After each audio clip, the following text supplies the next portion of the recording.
Hello everyone.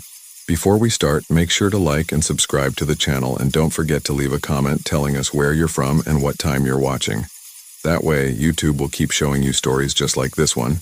Now, let's begin. I never thought I would be the kind of person to post something like this online, but after all these years, the memory still clings to me like wet clothes in the dead of night. I used to laugh at people who swore they'd seen ghosts in cemeteries. I thought it was all superstition, campfire stories, or bored teenagers exaggerating their midnight dares. But that was before the graveyard job. That was before the thing I saw, the thing I still dream about, changed me forever.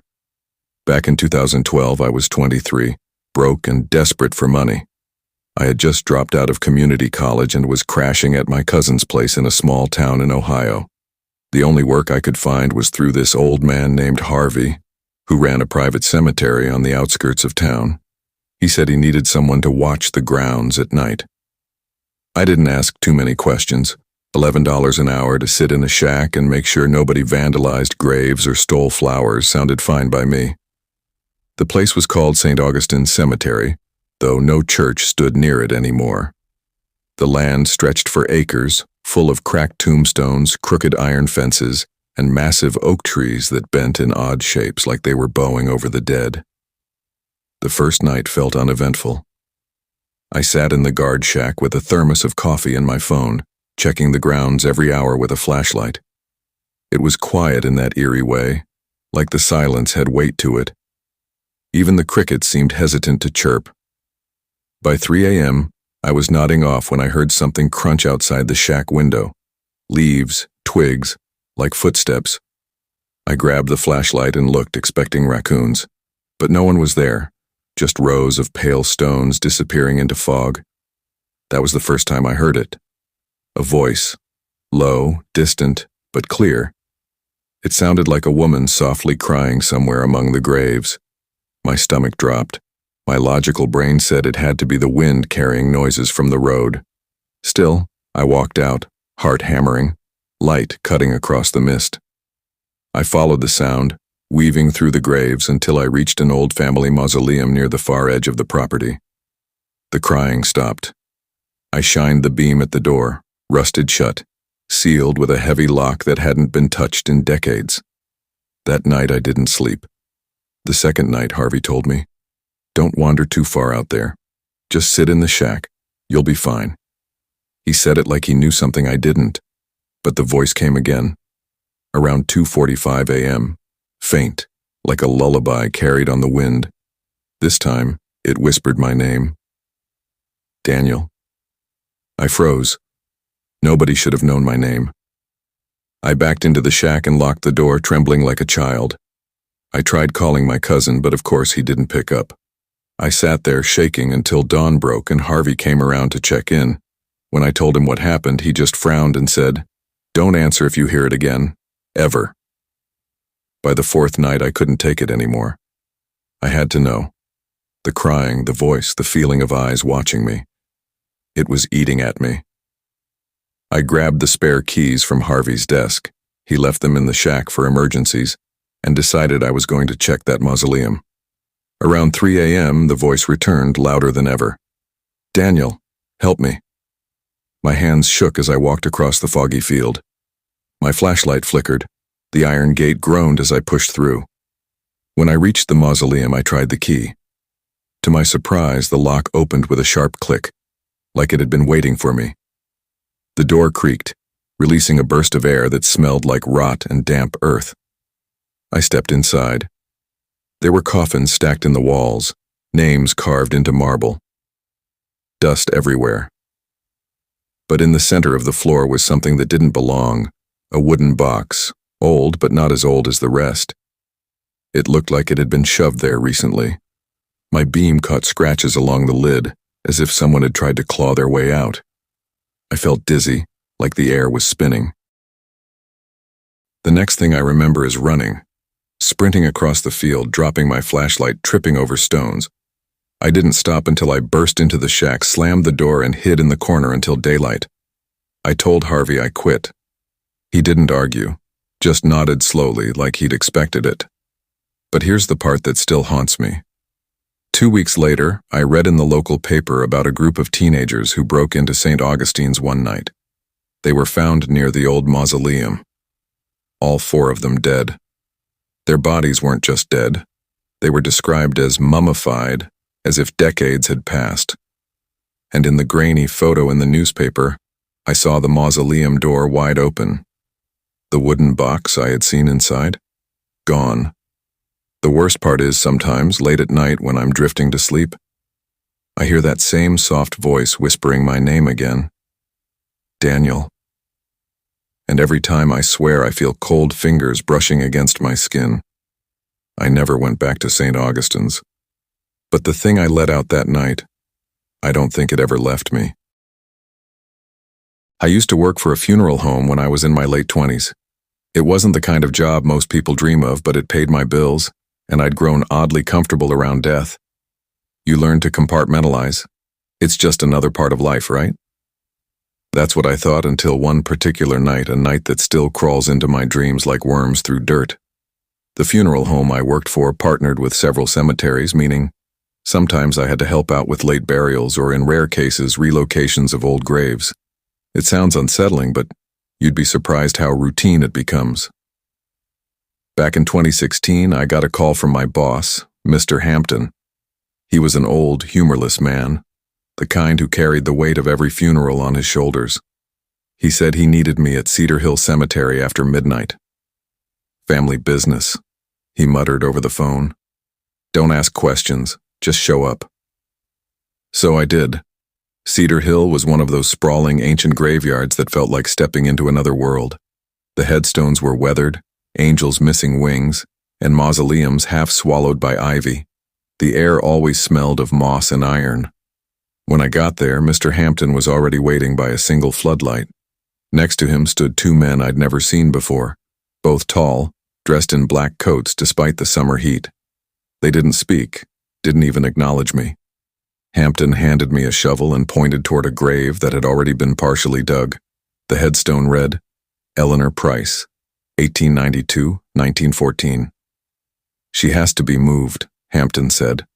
His face was pale, his lips pressed into a thin line. I wanted to ask why. Usually there were permits, paperwork, reasons, but something in the way those men stared at me kept my mouth shut. So I dug. The dirt was heavy, thick with roots. Each shovelful felt harder than the last, though I couldn't tell if it was exhaustion or the way the silence pressed against me.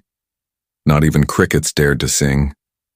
After what felt like an eternity, my shovel hit something solid. The coffin. It was small, too small for comfort. Eleanor had been barely 20 when she died, but the size made me wonder if she had been even younger. Carefully, we lifted the decayed wood from the ground. The men in coats didn't help. They only watched, their eyes glinting strangely in the floodlight. When we set the coffin down, Hampton pulled out a crowbar. I thought he was going to move it intact to another site. But no. He pried the lid open. The smell that hit us was indescribable. It was the stench of damp soil and something older, fouler. I turned away, gagging, but curiosity pulled my eyes back. Inside wasn't what I expected. There wasn't a body. Instead, the coffin was lined with strange symbols carved into the wood. Symbols I didn't recognize, but they looked deliberate. Circles, spirals, intersecting lines. At the center was a bundle wrapped in rotting cloth tied with black string. The men in coats stepped forward for the first time, their hands twitching like they'd been waiting for this moment. Mr. Hampton whispered, "We shouldn't be doing this." But the men ignored him. They lifted the bundle out and began chanting under their breath in a language that made my skin crawl. I swear the air grew colder, the floodlight flickered, and for a moment, I felt as though the ground beneath us was shifting, like the earth itself was uneasy. I wanted to leave. I really did. But something held me there. Some morbid magnetism. One of the men cut the string around the bundle. The cloth fell away. It wasn't bones. It wasn't relics. It was hair. Thick, matted strands of black hair, tangled with bits of fingernail and teeth. The smell that burst out was rancid, like burned flesh. Suddenly, the ground around us trembled. I thought it was an earthquake at first, but then I noticed the graves. The soil on nearby plots was shifting, rising, as if something underneath was trying to claw its way out. "Close it back up," Hampton shouted, panicked. "For God's sake, close it." But it was too late. From the hole we dug, a hand shot up. Thin, pale, and covered in soil, the fingers twisted unnaturally, bending backward as they clawed for the air. I stumbled back, screaming. The men in coats didn't move, though. They were smiling. The hand was followed by another, then the crown of a head wet with dirt, hair hanging in clumps, and finally, a face. Not a skull, not decomposed, but a face that looked almost fresh, young, beautiful, but with eyes that were completely black. Eleanor Price. Her mouth opened, but no sound came out. Instead, a low hum filled the air, vibrating through my bones.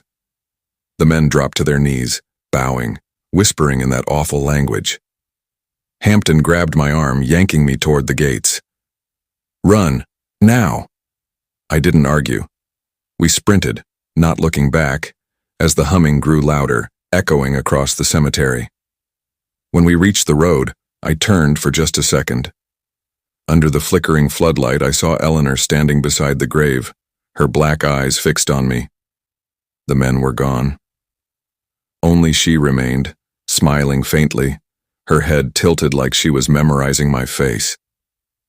I quit the funeral home the next morning. Hampton never answered my calls again. A week later, I read his obituary in the local paper. Heart attack, they said. But here's the part that keeps me awake at night. Sometimes, when I'm driving past Cedar Hill, I see her, standing at the edge of the cemetery in that tattered white dress, hair hanging over her shoulders, eyes as black as the night sky. She always watches me, and I know one day she's going to step off that grass and follow me home. When I was 19, I worked at a gas station in a tiny town outside of Pittsburgh. It wasn't glamorous, but it gave me just enough money to scrape by. My shift was usually overnight, from 11 p.m. to 7 a.m., which meant the station was dead quiet most of the time. The weird part wasn't the gas station itself, it was what stood across the road. Directly opposite the gas station, behind a row of leaning iron fences and a crumbling brick wall, was Greenwood Cemetery. It stretched out for acres, and from the front counter I could see rows of crooked gravestones fading into the mist. Nobody visited at night, of course, except, sometimes I swear, I saw figures moving among the stones, shadows pacing slowly like they were waiting for something. At first I told myself I was imagining it. Long hours, caffeine overload, boredom, it all messes with your head. But one night around 2 a.m. I noticed something that made my skin crawl. A man standing perfectly still inside the cemetery, right across from the glass storefront. He wasn't moving, wasn't visiting a grave, just standing, facing the gas station. His outline was pale in the fog, his head tilted slightly to the side like he was studying me. I froze behind the counter. The store was empty. It felt like he could see me through the glass, though I knew it was impossible from that distance. After a few minutes, I turned to check the security monitor, and when I looked back, he was gone. That was the start of it. For the next week, I kept seeing the man in the cemetery. Sometimes closer to the fence, sometimes farther away, but always watching. He never moved, never spoke, never even blinked. My coworker Nate thought I was losing it. "Dude, you need more sleep," he laughed. But I could tell, deep down, he didn't want to look out the window himself. Then came the night I'll never forget. It was late October, the kind of cold that stings your lungs. The wind rattled the station's doors, and I was huddled by the heater with a cup of stale coffee. That's when I noticed movement again, not just one figure this time, several. A group of them drifting slowly between the tombstones. Men, women, even what looked like a child. Their faces were pale, glowing faintly, their movements unnaturally slow, as though they weren't walking but gliding. My chest tightened. I couldn't look away. And then, all at once, they stopped. Every one of them turned toward me, their heads snapping in unison, like puppets on strings. My heart nearly stopped. Their mouths opened, but instead of sound, a wave of silence hit me. The night went still. No wind, no hum of the refrigerators, nothing. Just silence pressing against my skull until my ears rang. That's when the phone behind the counter rang. I jumped, nearly spilling my coffee. It was the landline we almost never used, reserved for emergencies. I picked it up with shaking hands. A voice whispered, "Why are you watching us?" I slammed the phone down, gasping for air. My hands wouldn't stop shaking. I wanted to run out the back door, drive anywhere else, but my legs felt like stone. When I finally glanced back at the cemetery, the figures were gone. I didn't tell Nate about the call. I didn't tell anyone. Who would believe me? But things got worse. Every shift, the silence came back. Not all at once, but creeping, like the world itself was being turned down. The figures appeared more often, standing at the fence now, close enough that I could see their hollow eyes, their gray skin stretched too thin. They were waiting, watching. One night, when the silence hit, the lights in the gas station flickered. I grabbed the flashlight under the counter, panic rising in my chest. That's when I heard the sound of footsteps. Inside the store. Slow, deliberate, heavy. "Hello?" I croaked, shining the flashlight down the aisles. Nothing. But the footsteps grew louder, closer, circling me like something unseen was stalking just beyond the beam. Then, the phone rang again. My throat tightened, but I forced myself to answer. The same voice whispered, "Turn around." Against everything screaming inside me, I turned, and I saw him, the man who had first appeared across the street. He was inside the gas station now, standing by the glass door, his pale face grinning. His eyes were pits of black, his teeth too many for his mouth. He pressed his hand against the glass, and frost spread across it instantly. I stumbled backward, heart pounding, and when I blinked, he was gone. Just gone. I quit the gas station the next morning. I didn't even bother collecting my last paycheck. I packed a bag and moved 3 towns over, thinking distance would help. For a while, it did, until last year. I was driving home late from a friend's place, half asleep on the highway, when I stopped at a random gas station for coffee. I didn't think much of it at first. The place looked the same as any other, fluorescent lights, buzzing refrigerators. But when I walked to the counter, I froze. Through the glass windows across the empty lot, I saw it. A cemetery. And standing among the graves was the same man, pale and grinning, his head tilted just so. He lifted his hand slowly, pointing directly at me. And I swear to God, the phone behind the counter started ringing. I've debated for years whether to tell this story. Not because I'm afraid people will call me crazy. I stopped caring about that long ago. But because I worry that by telling it, I'll somehow make it stronger. Like speaking its name will invite it back into my life. But I can't keep it bottled anymore. Maybe writing it down will lift the weight. When I was a kid, my grandparents lived in a small Pennsylvania town. They owned an old house that backed right up against a graveyard.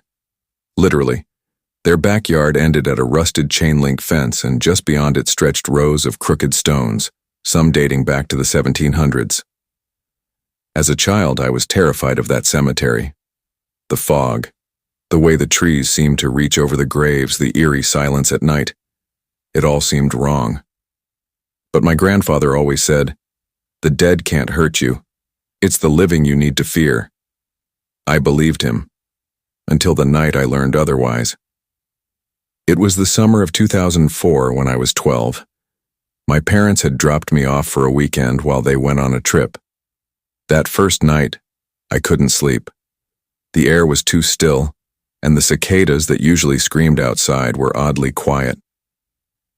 Around midnight, I got up to get water and glanced out the back window.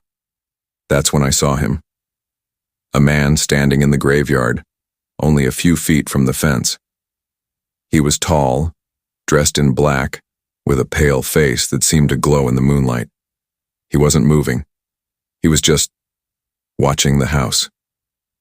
I ducked under the window, heart slamming in my chest. After what felt like forever, I peeked again. He was gone. The next morning, I told my grandparents. My grandfather frowned but said nothing. My grandmother, though, looked pale. She whispered something to him in German, something I didn't understand. That day, they didn't let me go outside. That night, I saw him again.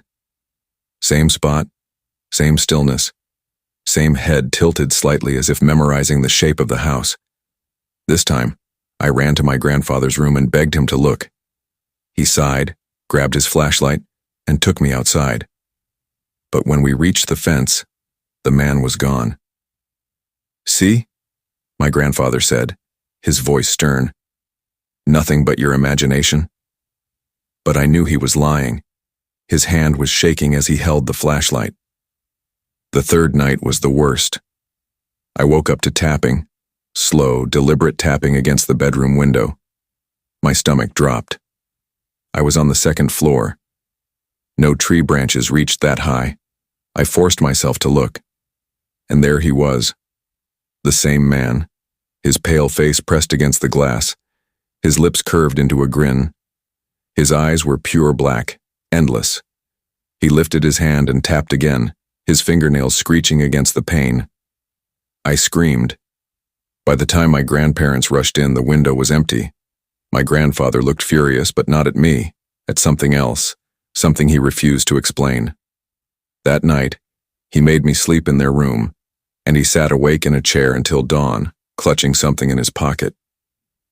Years passed, and I tried to bury that memory, but I never stayed overnight at their house again. When I was 23, my grandfather died. I went back for the funeral. It was held in the same graveyard behind their house. As we lowered the coffin into the earth, I felt that same icy dread crawling up my spine. And when I glanced across the rows of stones, my blood froze. He was there. The same man, unchanged, watching from a distance, pale face, black eyes, tilted head, like he hadn't aged a day. I couldn't breathe, couldn't speak. Nobody else seemed to notice. After the service, I asked my grandmother about him. She grew pale, shook her head, and whispered, "Don't look at him. Don't acknowledge him. Promise me." I pressed her, desperate. Finally, she broke down. She told me our family carried a curse, that long ago one of our ancestors, her great-grandfather, had stolen something sacred from a grave, some kind of burial charm meant to keep a restless soul bound. Ever since, a watcher had followed the family, always appearing near graveyards, always staring, waiting for the right moment. "Don't speak to him," she said. "If you do, he'll know you see him, and then he'll follow you everywhere."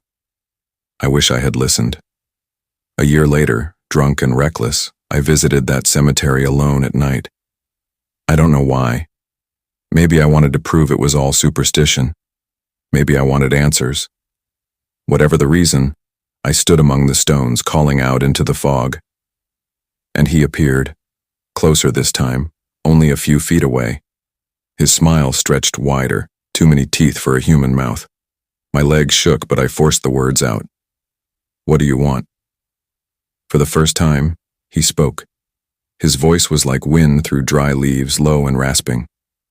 "Your grave." The world tilted, my vision blurred, and then he was gone. Since that night, he's never left me. No matter where I move, no matter how far I go, I see him.